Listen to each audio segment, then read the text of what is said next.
Сегодня приготовим один из самых популярных, но очень-очень вкусных рецептов. А самое главное, что это все будет недорого, но очень-очень вкусно.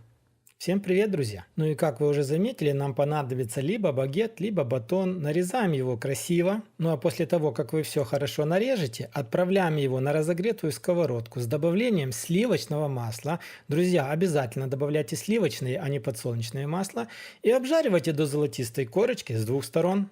Ну а по итогу вот такие вот красивые румяные греночки у меня получились. Затем берем соль, берем чеснок, и пока еще гренки теплые, с двух сторон обязательно натираем все чесноком.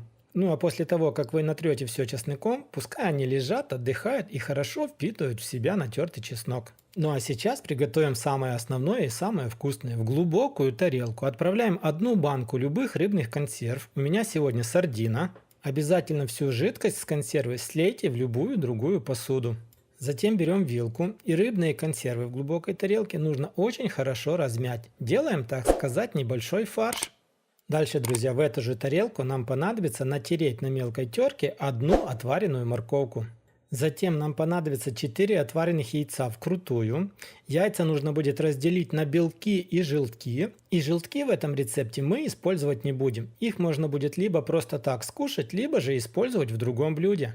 Ну а сами белки нам нужно будет натереть на той же мелкой терке, что мы натирали морковку. Еще в эту общую тарелку нам понадобится натереть на мелкой терке один плавленый сырок. Есть такой небольшой лайфхак, которым я пользуюсь очень давно. Чтобы сырок не замораживать и он нам не прилипал к терке, нам понадобится подсолнечное масло и кисточка. И терку, на которой мы будем натирать сырок, с двух сторон нужно вот так вот смазать подсолнечным маслом. И только после этого мы будем натирать сырок. Смотрите, как он легко натирается и нигде ничего не пристает к терке. Еще нам понадобится 3-4 зубчика чеснока. Их нужно будет пропустить через чеснокодавку, либо же натереть на той же самой мелкой терке.